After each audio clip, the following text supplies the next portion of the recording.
আমার হচ্ছে time limit শেষ হয়ে যাওয়ার কারণে আমাদেরকে হঠাৎ করে বের করে দিচ্ছে। আমরা একটু খাতায় যেতে চাই, আমরা এখন জাস্ট কনক্লুশনটা দেখতে চাই। তাহলে আমরা এখান থেকে দেখলাম যে 1 গ্রাম মিথেনকে জ্বালাইলে পাই 47 কিলো জুল, আর 1 গ্রাম ইথেনকে জ্বালাইলে পাই 45। তাহলে আমরা দেখতে পাইলাম যে সেম পরিমাণ যদি মিথেন আর ইথেন নেই, 1 গ্রাম যদি নেই, তাহলে মিথেন বেশি হিট দিচ্ছে। তাহলে কোনটা বেটার জ্বালানি বলো, মিথেন না ইথেন?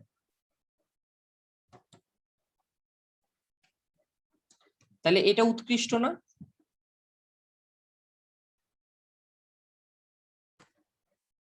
এক্স্যাক্টলি, এটা উৎকৃষ্ট। তোমরা পয়েন্টটা বুঝতে পারছো? তাহলে দেখো এইখানে হচ্ছে মিথেন নিছিলাম, আর এখানে হচ্ছে আমরা ইথেন নিছিলাম। তো এই মিথেন আর এই ইথেনের মধ্যে আমরা 1 গ্রামে যখন নিয়ে আসলাম, দেখলাম 47 গ্রাম হচ্ছে দিচ্ছে মিথেন, আর ইথেন দিচ্ছে 45। তো এটা বেশি দরকার না, এটা বেটার। তো তোমরা মুদ্রার উল্টা পিঠ দেখো, আমরা যখন শুরুতে মোলে বের করছিলাম তখন কিন্তু আমরা দেখছিলাম যে ইথেন বেটার। খেয়াল করছো? কেউ যদি এখানে আনসার দিয়ে দিতা, সে কিন্তু ইথেনকে আনসার দিয়ে দিতা, কারণ ইথেন দিচ্ছে 1300 আর মিথেন দিচ্ছে 700। তার মানে তুমি ইথেনকে জয়ী ঘোষণা করে দিলা। অথচ আমরা যখন গ্রামে নিয়ে গেলাম, কাহিনী কিন্তু উল্টে গেল। তখন কিন্তু আমরা ঠিকই দেখলাম যে মিথেন হচ্ছে বেটার। প্রতি গ্রামে নিয়ে আসলে মিথেন বেটার, কারণ সে 47 দিচ্ছে, সে 45 দিচ্ছে। এই কারণে তোমাদেরকে আমি বারবার বলতেছিলাম যে মোলে আনসার রাখবা না, গ্রামে নিয়ে আসবা। এর আগের ম্যাথটায় হয়তো কোনো ঝামেলা ছিল না, মোলে যে আনসার ছিল গ্রামেও সেম আনসার ছিল, কিন্তু এই ম্যাথে দেখলাম যে মোলে একরকম আনসার, তো গ্রামে নিলে আরেক রকম আনসার, পুরো উল্টে যাচ্ছে। এবং এই ম্যাথটাই সিলেট বোর্ডে আসছিল, আর আগের ম্যাথটা আসছিল হচ্ছে চট্টগ্রাম বোর্ডে, না কোন বোর্ডে জানি বলছিলাম, হ্যাঁ চট্টগ্রাম বোর্ডে আসছিল। এখানে মোলে রাখা যাবে না আনসার। আচ্ছা, এখন তোমাদের একটা কোশ্চেন আসতে পারে যে ভাইয়া মোলে আনসার দিলে সমস্যাটা কি হইতো, বা গ্রামেই কেন আনসার দিতে হবে? তার কারণ হচ্ছে আমরা হচ্ছে দুইটা জ্বালানির মধ্যে কোনটা বেটার এটা দেখতে চাই। এখন আমি একজন ইউজার, আমি জ্বালানি ইউজ করতে যাচ্ছি, আমি বাজার থেকে চাইলে মিথেনও কিনে নিয়ে আসতে পারি, ইথেনও কিনে নিয়ে আসতে পারি। তো আমি যখন বাজার থেকে মিথেন ইথেন কিনে নিয়ে আসবো, আমি কিন্তু মোলে কিনে নিয়ে আসবো। এটা হচ্ছে সবচেয়ে বড় সমস্যা। আমি কেনার সময় কিন্তু গ্রামেই নিয়ে আসবো, রাইট? অথবা আয়তনে নিয়ে আসবো, আয়তন কিন্তু গ্রামের ইকুইভ্যালেন্ট, রাইট? কারণ আমরা জানি এম সমান হচ্ছে ভি ইন্টু রো। সো ঘনত্ব যদি মিথেন ইথেনের প্রায় সেম ধরে নেই, তাহলে কিন্তু আয়তন আর ঘনত্ব একই জিনিস, সরি আয়তন আর মানে ভর একই জিনিস। তো আমি কিন্তু কেনার সময় ভরে কিনতেছি। তো যেহেতু আমি ভরে কিনতেছি, সো আমার চেক করতে হবে ভরে, যে সেম অ্যামাউন্টে নিলাম, এটাও নিলাম 1 গ্রাম, এটাও 1 গ্রাম, কে বেশি হিট দিচ্ছে। তো অবশ্যই গ্রামে নিয়ে আনসারটা বের করবা, ঠিক আছে? সৌদি বলছো 1 গ্রাম মিথেন থেকে 4700 জুল, হ্যাঁ এটাই। বিশাল বিশাল তাপ বের হচ্ছে, তাই না? বিশাল তাপ বের হচ্ছে।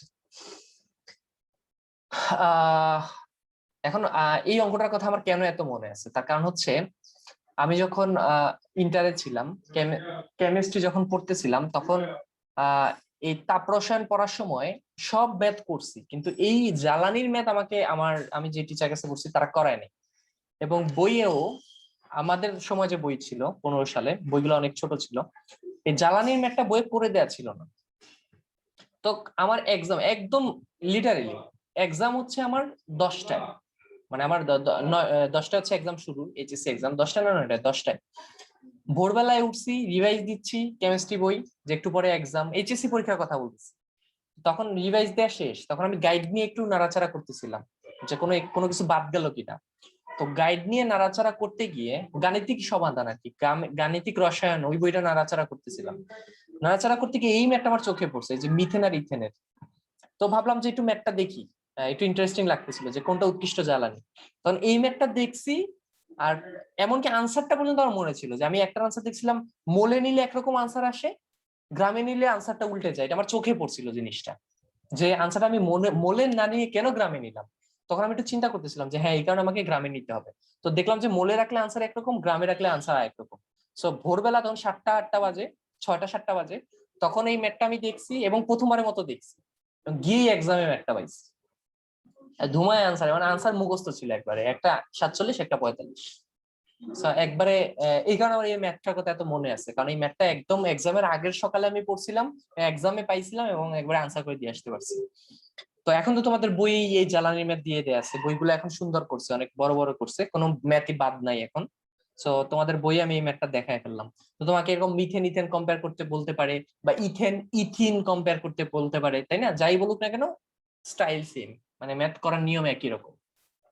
তোদের কারো কোনো কোশ্চেন আছে এই পর্যন্ত? লাগলে বাড়ি বাউন্ডারি, হ্যাঁ সেটাই।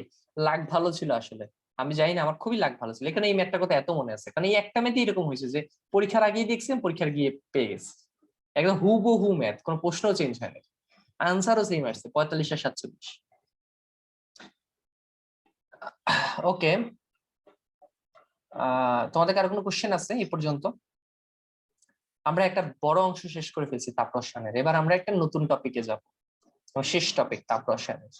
আমরা দুইটা সূত্র সম্পর্কে একটু জানার চেষ্টা করবো, একটা হচ্ছে ল্যাভোইশিয়ে ও ল্যাপ্লাসের সূত্র, আর একটা হচ্ছে বিজ্ঞানী হেসের সূত্র। এই দুটা সূত্র নিয়ে আমরা একটু আলোচনা করবো।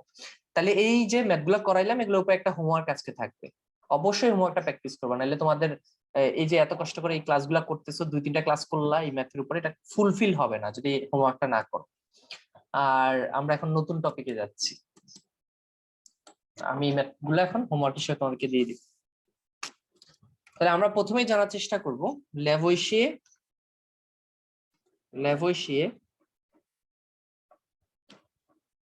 ও ল্যাপ্লাসের সূত্র।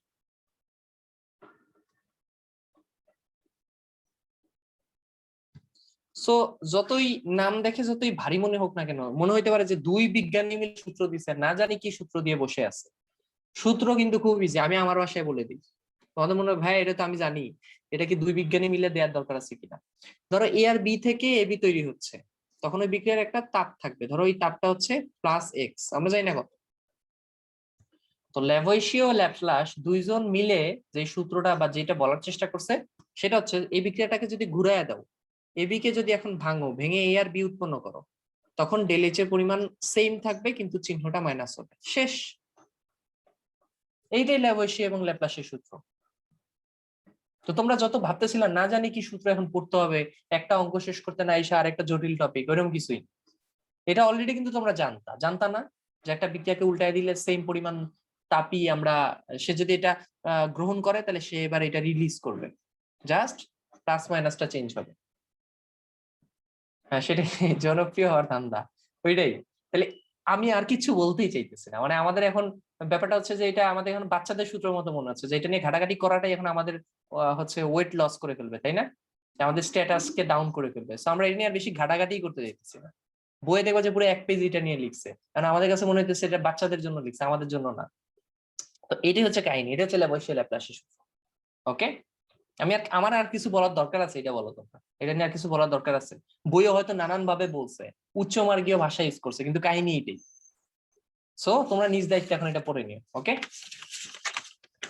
এবার হেসের সূত্র। আরেক বিজ্ঞানী আসছে এবার তার পাণ্ডিত্য দেখানোর জন্য, ওনার নাম হচ্ছে হেস। সো হেস কি সূত্র দিছে? হেস বলছে, ধরো এ এ আর বি এর সাথে বিক্রিয়া করে তৈরি করতেছে এ বি। বুঝটা কি বলছো ভাই? ল্যাপ্লাস কি ফিজিক্সের 7 নম্বর অধ্যায়ে যে ল্যাপ্লাসে আণবিক তত্ত্ব আছে, হ্যাঁ সেই ল্যাপ্লাসই। তোমরা এক এক বিজ্ঞানীর যে কত জায়গায় খুঁজে পাবা, তোমরা নিউটনের কথাই চিন্তা করো না, এক নিউটনে কত জায়গায় খুঁজে পাওয়া যায়। যখন নিউটনের 3টা সূত্র পড়তেছি, গতি সূত্র পড়তেছি, ওইখানে নিউটনে খুঁজে পাওয়া যায়। যখন আমরা মহাকর্ষ সূত্র নিয়ে পড়তেছি, আপেল পরে মাথার উপর, সেখানে আবার নিউটনে খুঁজে পাওয়া যায়। যখন আমরা ম্যাথে ক্যালকুলাস পড়তে ঢুকলাম, ওই ক্যালকুলাস জিনিসটাই নিউটন দিয়ে বসে আছে। নিউটনের কোনো শেষ নাই। আরো কত জায়গায় নিউটনিয়ান, যখন আমরা মেকানিক্স পড়তেছি, ফ্লুইড নিয়ে কথা বলতেছি, চ্যাপ্টার 7 ফিজিক্সে, তোমাদের মনে আছে আমরা চ্যাপ্টার 7 ফিজিক্স ওই যে ফ্লুইড নিয়ে কথা বলতেছিলাম না, ওইখানেও দেখছি নিউটন একটা ফ্লুইড কে নিয়ে একটা সূত্র দিয়ে বসে আছে। সব জায়গায় নিউটন। ফ্লুইড পড়ো নিউটন, ম্যাথ করো নিউটন, গতিবিদ্যা পড়ো নিউটন, মহাকর্ষ সূত্র পড়ো নিউটন, সব জায়গায় নিউটন নিউটন নিউটন, রাইট? এরকম এক এক বিজ্ঞানী এক এক জায়গায় এরকম ঢুকে ঢুকে বসে থাকে। কেমিস্ট্রি তো তারে বাবা, ফিজিক্স তো তারে বাবা। হ্যাঁ গাউস, রাইট, গাউস নিয়েও যারা হাই লেভেলে পড়বা, গাউস আর গাউস। স্থিরতরিতে যাও গাউস পাবা, রাইট, ফ্লুইডে যাও গাউস পাবা, গাউস ম্যাথ করো, ম্যাথে গাউস পাবা, গাউসের সূত্র আছে, গাউসিয়ান সূত্র বলো এটাকে। যদিও গাউসিয়ান ম্যাথ তোমাদের নাই, এটা আমি ভার্সিটিতে উঠে দেখছি। নাইমা বলছে নিউটন আপেল না খায় তো সূত্র দিতে আসছিল কেন? হ্যাঁ এটাই আসলে তার মাথায় একটা আপেল পড়ছে, সে চিন্তা করতে বসে গেছে যে আপেলটা কেন পড়লো। আর আমরা চিন্তা করতাম যাই রে মাথাটা যে ফাটে নাই এটাই বেশি। ভাগ্য ভালো আপেলের নিচে বসছিলাম, আপেল গাছের নিচে, অন্য গাছের নিচে বসলে না জানি কি হয়ে যেত। সে এখানে চিন্তা করতেছে আপেলটা কেন পড়লো, আপেলটা কেন পড়লো সেটা চিন্তা করতে বসে গেছে যে তার পড়তে হবে কেন। চিন্তা করো, মানে মানুষজন যা পায় তা নিয়ে ভালো, এটা ভালো জিনিস অবশ্য। উনি ভাবছে দেখি এখন আমরা ওনার নামে সূত্র পড়তেছি। যাই হোক, এখন বিজ্ঞানী হেস আসলে কি বলছে আমরা একটু সেটা দেখতে চাই। বিজ্ঞানী হেসের সূত্রকে যদি আমি উচ্চমার্গীয় ভাষায় না বলে আমার ভাষায় বলি, হেস এইটাই বলছে যে ধরো তুমি এ থেকে বি, এ থেকে বি তে যাচ্ছ, আম্বখানা থেকে চুয়াট্টা যাচ্ছ, চুয়াট্টা থেকে লামাবাজার যাচ্ছ, তোমার যত টাকা খরচ হবে, ধরো রিক্সা ভাড়া 20 + 20 40 টাকা খরচ করে ফেললাম। তুমি যদি সরাসরি আম্বখানা থেকে লামাবাজার চলে যাও চুয়াট্টা না হয়, তোমার 40 টাকা রিক্সা ভাড়াই লাগবে। এটা হচ্ছে হেসের সূত্র। ঠিক আছে, আমি দিয়ে দিলাম এটা। Is it clear or not? তুমি রিক্সা 2বার চেঞ্জ করলা, চুয়াট্টা গিয়ে নামলা, নেমে রিক্সা ভাড়া দিলা 20 টাকা, চুয়াট্টা থেকে লামাবাজার আসতে রিক্সা ভাড়া দিলে আরো 20 টাকা, কয় টাকা খরচ হলো? 40 টাকা। আর তুমি চিন্তা করলা যে না আমি ডাইরেক্ট এক রিক্সা নিয়ে যাব, তুমি যাও এক রিক্সা নিয়ে, তাকেও 40 টাকাই দিতে হবে, কম দিয়ে পারো। এটাই হচ্ছে হেসের সূত্র। ধরো ভাই এখানে কি রিক্সা টিক্সা নিয়ে আসছেন কেমিস্ট্রির মধ্যে? আচ্ছা কেমিস্ট্রির মধ্যে তো রিক্সা টিক্সা নিয়ে আসা যাবে না। কেমিস্ট্রির মধ্যে ব্যাপারটা এরকম যে তুমি এ বিক্রিয়ক থেকে যদি সি বিক্রিয়কে ডাইরেক্ট আসো, যে পরিমাণ হিট উৎপন্ন হবে, তুমি যদি এ থেকে বি, বি থেকে সি তে আসো, এখানে যে হিট উৎপন্ন হবে তাদের সমষ্টি সমান। মানে আরো ক্লিয়ার করে দিই, ধরো এ থেকে তুমি বি উৎপাদ তৈরি করলা, এখানে ডেল এইচ পরিমাণ হিট তৈরি হইলো, ডেল এইচ 1। বি থেকে সি তে আসলা, সেখানে ওই বিক্রিয়াতে আরেকটা ডেল এইচ উৎপন্ন হবে, তাই না? কারণ প্রত্যেকটা বিক্রিয়ায় আমরা একটা ডেল এইচ পাই, সো এটাকে ধরলাম ডেল এইচ 2। কেউ যদি সরাসরি এ থেকে সি উৎপাদন করতে পারে এবং সেটার মান যদি হয় ডেল এইচ 3, তাইলে হেস বলছে যে ডেল এইচ 3 হবে ওই ডেল এইচ 1 আর ডেল এইচ 2 এর সমষ্টি সমান। এটাই হেসের সূত্র। হেসের সূত্র ক্লিয়ার?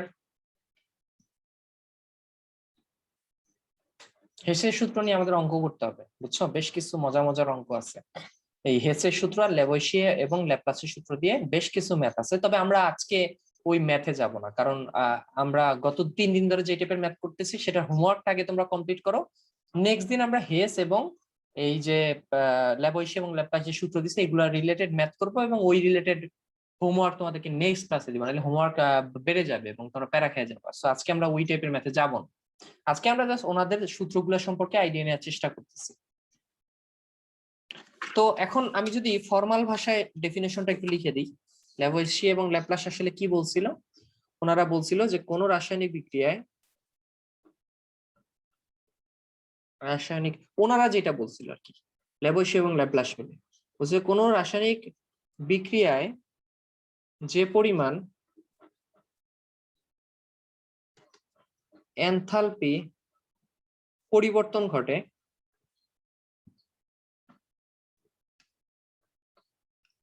ওই বিক্রিয়াটি বিপরীত দিকে যদি সংঘটিত করো,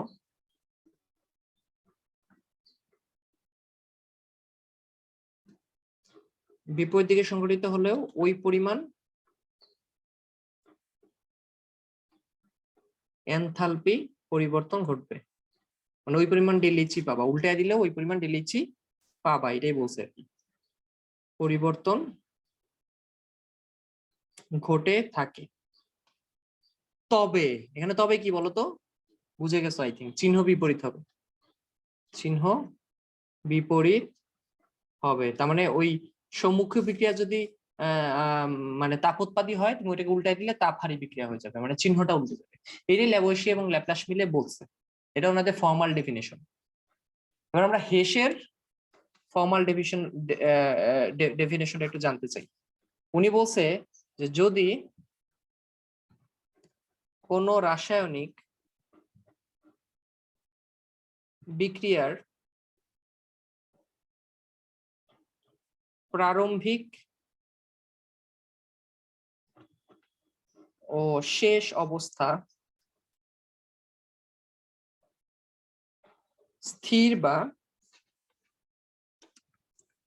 একই থাকে, তবে সে বিক্রিয়া এক বা একাধিক ধাপে সংঘটিত হোক না কেন, প্রতি ক্ষেত্রেই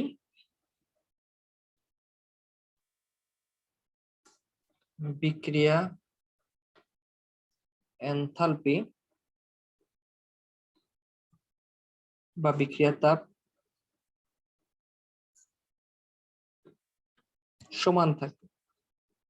আচ্ছা, এটা হয়তো তোমরা বুঝতে পারতেছো না, এটা আমি একটু আগে রিক্সা ভাড়া দিয়ে বুঝাই দিছিলাম।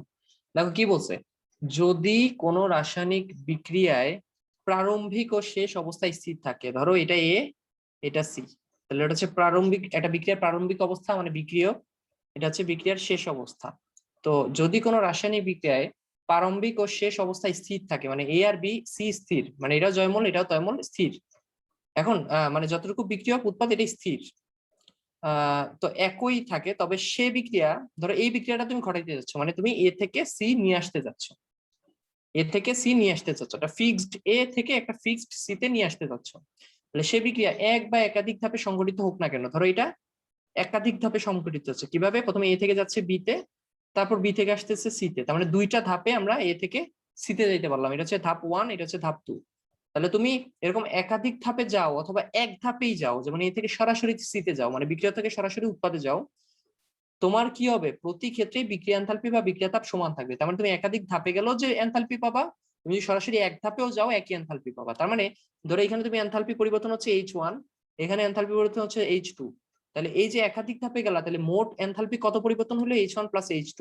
তুমি যদি এক ধাপেও যাও এই সেম পরিমাণ এনথালপি পরিবর্তিত হবে, মানে এখানে যে H টা পাবা সেটা এই দুইটার সমান হবে, তার মানে H সমান হবে হচ্ছে H1 প্লাস H2, মানে ডেল H দিয়ে লিখতে পারো এনথালপি পরিবর্তন যেটা। বুঝা গেছে? ক্লিয়ার? তাহলে তুমি যদি এরকম দুইটা ধাপে যাও, তিনটা ধাপেও যদি যাও, ওই তিনটা ধাপের যে এনথালপি টোটাল এই ডাইরেক্ট গেলে ওই সেম হবে। কারো কোনো কোশ্চেন আছে এই পর্যন্ত? হয়তো তোমরা জিনিসটা বুঝতেছো না, আমি একটা এক্সাম্পল দিয়ে, একটা বাস্তব এক্সাম্পল দিয়ে জিনিসটা বুঝাই, একটা বাস্তব বিক্রিয়া দিয়ে জিনিসটা বুঝাই। ধরো কার্বন আর অক্সিজেন বিক্রিয়া করে কি তৈরি করে, কার্বন ডাই অক্সাইড। তো সেখানে ডেলিজটা হচ্ছে -393.5 কিলোজুল। ঠিক আছে, তাহলে এটা বিক্রিয়া যেখানে ডেলিজ পাচ্ছে -393.5 কিলোজুল। এখন এই বিক্রিয়াটা ডাইরেক্ট এখানে না এসে আমরা দুইটা ধাপে করতে পারি, যেমন প্রথমে কার্বনকে কি করলাম, অর্ধেক অক্সিজেনের সাথে বিক্রিয়া ঘটাইলাম, হইলো কি কার্বন মনোঅক্সাইড। ঠিক আছে, তাহলে এটা গেলে একটা ধাপ। পরের ধাপে কি করলাম, এই কার্বন মনোঅক্সাইডকে আবার অর্ধেক অক্সিজেনের সাথে আবার বিক্রিয়া ঘটাইলাম, কি হইলো, কার্বন ডাই অক্সাইড। তো ধরো এই প্রথম ধাপে যে ডেলিজ সেটা ছিল হচ্ছে -110.5 কিলোজুল, আর দ্বিতীয় ধাপের ডেলিজটা হবে হচ্ছে -283.0 কিলোজুল। তাহলে দেখো আলটিমেটলি কিন্তু একটা কার্বনের সাথে আলটিমেটলি কিন্তু এই মানে 1 মোল অক্সিজেনে কিন্তু বিক্রিয়া করছে, এবং ফাইনালি কিন্তু আমরা কার্বন ডাই অক্সাইডই পাইছি, এটা কিন্তু আমরা পাইনি, দেখো এটা এখানে হয়েছিল, এটা কিন্তু আবার এখানে নাই হয়ে গেছে। সো আলটিমেটলি কিন্তু আমরা কার্বন ডাই অক্সাইডই পাইছি, এবং আলটিমেটলি কিন্তু আমার একটা কার্বন এবং 1 মোল অক্সিজেনে কিন্তু খরচ হয়েছে, আর এই কার্বন মনোঅক্সাইড কিন্তু এখানে উৎপন্ন হয়ে এখানে ভ্যানিশ হয়ে গেছে। সো এই দুইটা এক ধাপে না করে আমরা দুই ধাপে করলাম, সো এই দুই ধাপে করলে মোট ডেলিজ কত, ধরো এটা ডেলিজ 1 ডেলিজ 2, তাহলে দেখো ডেলিজ 1 প্লাস ডেলিজ 2 কত আসে, হিসাব করো দেখবা যে আসবে -393.5 কিলোজুল, যেটা কিনা ডেলিজ, যেটা কিনা ডেলিজের সমান। খেয়াল করছো? তো এইটাই বলছে আসলে হেস, যে একটা বিক্রিয়া তুমি যে এক ধাপে সংঘটিত করলেও যে পরিমাণ ডেলিজ, তুমি যে সেম বিক্রিয়াকে ভেঙে ভেঙেও করো মোট ডেলিজ সেমই আসবে, এটাই হেস বলছে। Is it clear?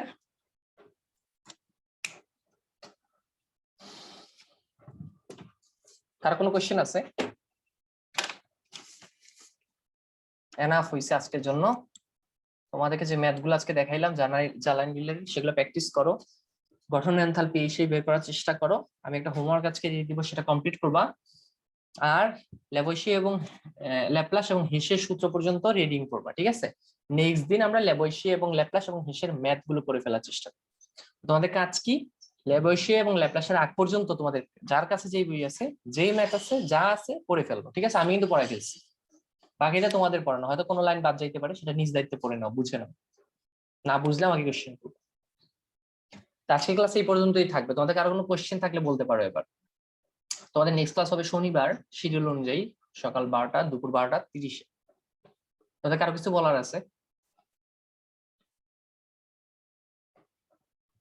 কারো কোনো কোশ্চেন নেই? তাহলে আজকে এই পর্যন্তই, তোমাদের সাথে আমার আবার দেখা হবে। ওকে, এই পর্যন্ত সবাই ভালো থাকো, সবাইকে আল্লাহ হাফেজ, আসসালামু আলাইকুম।